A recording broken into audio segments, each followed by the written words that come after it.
She only opened the door to help a helpless bear cub, but found herself at the heart of a secret government program. Cold-faced agents didn't come to rescue, but to erase her memory and take everything she'd come to care about. But Maggie made one bold move, a live stream, and a cub who suddenly spoke to protect her.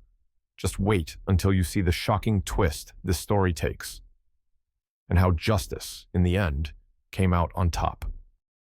On the edge of a sleepy Oregon town, where the houses were few and far between, and the woods felt closer than the nearest grocery store, lived a woman named Maggie Hart.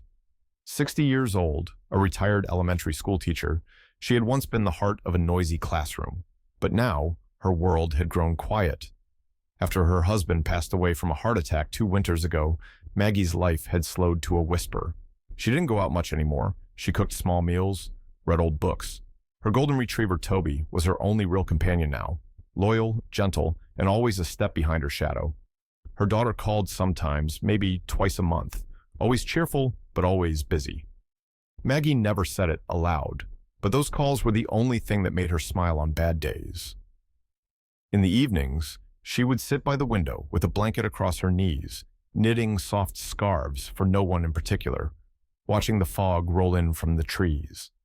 The forest was a living thing out here, breathing, whispering, watching. And then came that night. The rain had started just after sunset, a steady, whispering kind of rain that didn't let up. It tapped gently on the roof, soaked the pine needles outside, and muffled the world like a woolen curtain. Maggie had just settled into her armchair when Toby's ears perked up. Then came the sound. Not a knock, not even a real scrape. Just a light, unsettling noise at the door, like something small was asking permission. Toby growled low in his throat, a sound she hadn't heard from him in months.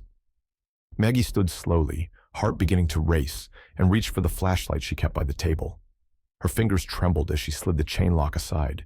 She took a breath, then opened the door, just a crack. What she saw made the breath freeze in her chest. Standing on her porch, drenched and shivering, was a bear cub. Not a stuffed toy, not a cartoon, a real, living, breathing bear cub. Tiny, soaked to the bone, with one paw slightly raised as if it hurt.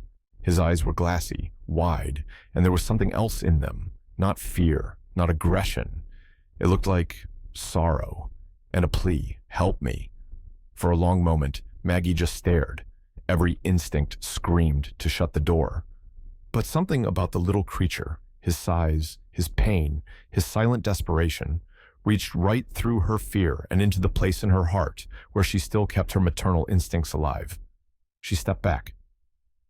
"Come on," she whispered, barely recognizing her own voice. Toby barked sharply behind her, but she raised a hand. "He's just a baby," she said, more to herself than the dog. Maggie grabbed an old flannel blanket from the coat rack and gently wrapped the cub up. He didn't resist. His body trembled, but he leaned into the warmth. She brought him inside, dried him as best she could, and gently examined the injured paw. A few scratches, some swelling, nothing life-threatening. Still, she'd have to call the vet in the morning. She made up a soft bed in the laundry room and set out a bowl of water. The cub sniffed it, then drank slowly, cautiously, like he wasn't used to being offered anything without cost.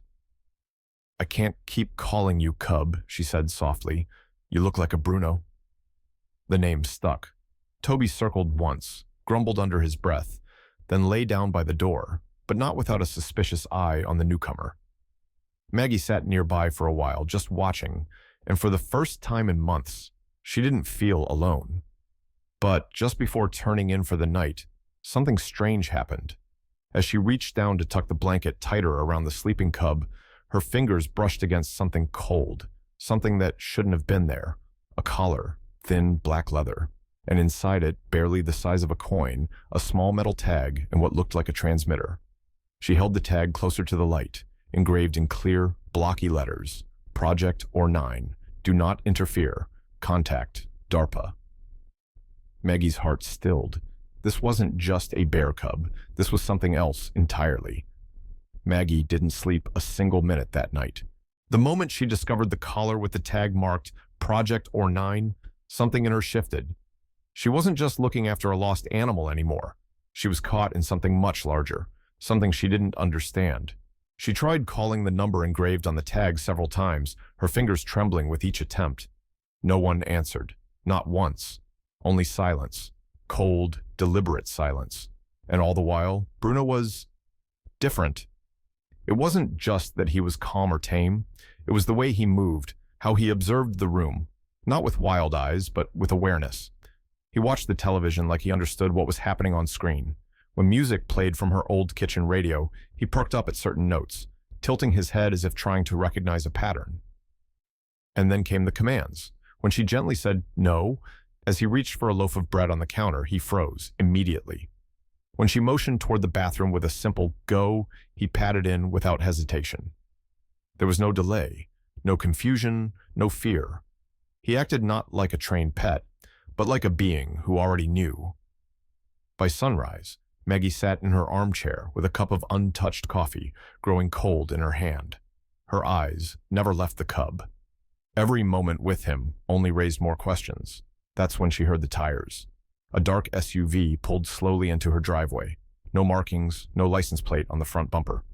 3 men stepped out, dressed head to toe in plain black tactical gear. No names, no symbols, just radios on their shoulders and cold expressions carved from stone. They didn't knock. One of them opened the door as if he owned the place. "Did you bring the animal inside?" he asked, his tone clipped, emotionless. Maggie stood up, her spine straightening as old fire returned to her eyes. "He was alone, injured. He knocked on my door. What was I supposed to do, leave him outside?" The man ignored her question. "That creature is property of a classified federal program. You were not authorized to intervene." "Excuse me?" she snapped. "He's a baby, a living being. And I don't care what badge you're hiding. He came to me for help." She didn't mean to shout, but the words tumbled out like instinct. Somewhere behind her, Bruno stepped into view. The second agent raised his hand, a silent signal. The third reached into a side pouch and pulled out a small injector, sleek, silver, and humming faintly. "No!" Maggie stepped in front of them, shielding Bruno with her arms. "What are you doing?" "He's not what you think," the lead agent said, almost like an apology. "This is bigger than you, than any of us. Protocol demands containment." But before the agent could take another step forward, the air changed. Bruno let out a low, guttural growl. Not the whimper of a scared animal, but the warning of something older, stronger. His voice dropped into something that made the room vibrate. "Don't touch her," Bruno said. 3 words, spoken not with a child's lisp, not with hesitation. Clear, calm, human. Maggie stumbled back, her knees buckling as her world cracked open. She couldn't tell if she screamed or simply stopped breathing. Bruno stepped forward, placing himself between her and the men in black. The agents froze. One of them, perhaps the youngest, visibly recoiled.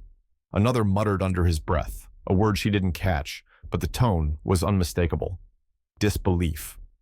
The lead agent didn't flinch. He pressed the button on his earpiece. "We have vocalization. Initiate Protocol Sigma." He turned to his team. "Memory clearance. Both of them."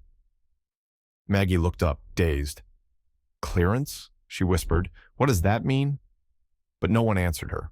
Bruno stood taller now, his eyes locked on the agents, no longer afraid, just prepared.